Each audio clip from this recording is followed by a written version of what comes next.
You know, I kind of hate to do this, but I'm going to tell you one of my top secrets. This is a new lure that I've won over $137,000 on in just the past 4 months. The bait I'm talking about is right here. It's the new YumDinger, and it's what we call a stickworm, and I want to teach you how to rig it and how to fish it. The way you rig this bait, I'm going to take a standard 3/0 offset hook, go right in through the top of the worm about 1/4 of an inch, just like this. Now you want to slide it up all the way up over the offset and the knot.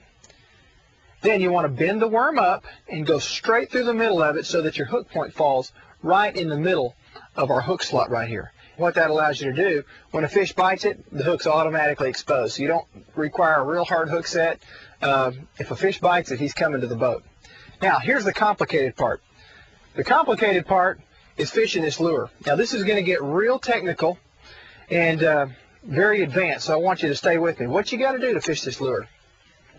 You got to cast the bait out, and here's the hard part. You got to let it sit there. Different than any other lure you'll ever fish for bass, this lure catches fish by itself. After you let it sit there for a minute, let it sit for just a little bit more. Finally, when you think the bait is sunk to the bottom, you're going to raise your rod tip and just touch it. Just feel it. And if it doesn't feel like just that bait by itself, if you feel any resistance at all, guess what? You got one. If not, you're going to reel it in. You're going to find you another target to make another presentation. A lot of times I'll let it sit 20, 30, 45 seconds maybe before I reel it in and make a new presentation. The key to this bait is the way it falls.